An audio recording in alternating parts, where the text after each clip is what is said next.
God said, I will seek what was lost. If you feel lost or know someone who is lost, or if you've experienced losses of any kind in the past, this is a word that can really encourage you today. In this video, I'm creating an art journal page to remind myself that being lost is a temporary problem. God's promise is we will be found by Him if we seek, and if we have lost something, He is able to restore. He's able to help you find what you have lost. And He is able to find you.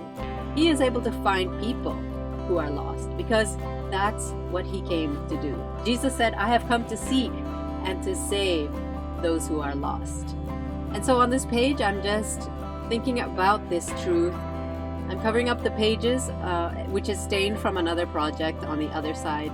And I've chosen some unusual colors, and I just wanted to create this scene or this picture while I meditate on what it means to be found by God, what it means when God says He will find what is lost.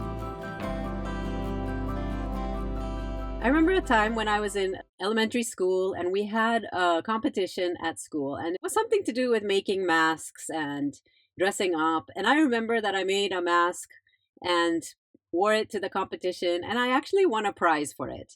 And I was very happy that I won this prize, which was a chocolate bar. And on that day, it was a school day, and we heard that day later on that a major political crisis had happened in the country where I was living. It was actually a very serious crisis and tragedy, and people were panicking and getting very, very disturbed and anxious. But I remember the thing that most disturbed me on that day was that I lost my prize. I lost my prize that I had won for the competition. And while other people were crying for this terrible tragedy that had happened in the country, I was crying about this small little chocolate bar that I had won in a competition, which I had lost. Of course, it's a silly story, and different people lose different things, and to some extent, some losses are greater than others. To a child, losing a chocolate bar is a big event, and they may not understand different kinds of losses that grown-ups and nations and the world may face. But in every person's life, there are experiences of loss. Sometimes it is seeing a loved one who is lost, in the sense that they don't know the direction that they're supposed to take in life. And in the Bible, there are so many stories about how people are lost without God. Even though God created humans and He loved them and He put them on this earth for His purpose, all throughout history, people have been losing their way. They have rejected God and they follow after their own ways, and they get into confusion, into different kinds of troubles. And sometimes this happens when we're reading the Bible, that we see so much tragedy, so much hardship, so many different terrible things happening to people because they are lost, because they don't follow after God. And I don't know about you, but sometimes when I read the Bible, I just want to skip to the good parts. I don't want to read all about the tragedies and the sorrows and the sufferings that people face, because it's just so hard. We want always to be reminded of good things. We want to be encouraged, and we don't want to be reminded that things aren't perfect in this life. We don't want to be reminded of all the suffering and tragedies that happen in the world. But that is the reality. There is sin, there is evil, there is wickedness that is going on, and so many people are in trouble. We are in trouble without God.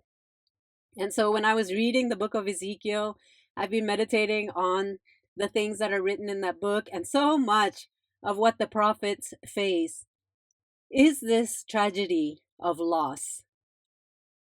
They're even told to go and talk to people who will never listen to them. They're told to talk to people about God's word. And God even tells them that they will not listen. They will follow after their own ways.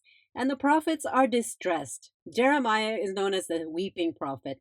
And even in the book of Ezekiel, this prophet struggles and suffers because people are lost and they don't want to listen to him. I think we can all relate to this feeling that we want things to be good. We want our lives to go well. And it's obvious. I mean, that's human nature. We all want things to go smoothly in life, but so many things happen and terrible things happen because of the sins in this world. Not every story in the Bible is happy or encouraging. A lot of the stories are just raw experiences of people as they are. Human beings fail God. They lose sight of the mission and the purpose for which they are created. And they fail God. We all do. And we make mistakes, doing things that hurt people, doing things that cause losses of different kinds. And that's reality. But we just have to go through different things sometimes. We just can't avoid reading the bad parts of the Bible or bad parts of any book. We can't just read happy things, think happy things, and be deluded about the state of affairs in this world. We know there is tragedy and we can't escape it.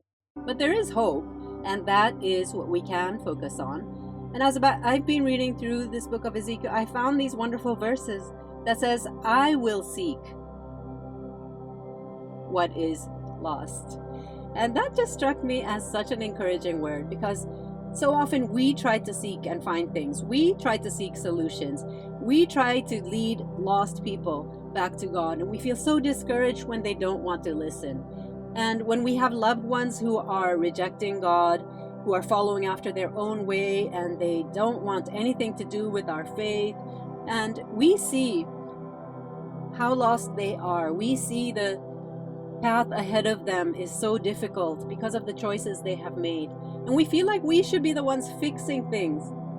We feel like we are the ones that need to make things happen, that need to lead a person and bring them back.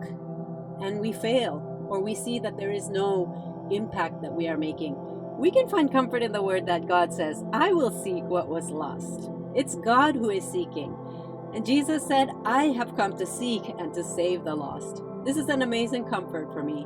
And I just wanted to share that with you today. If you are facing loss of any kind, and if you are longing for things, that unfulfilled things and things that aren't coming to pass in your life, that too is a kind of loss.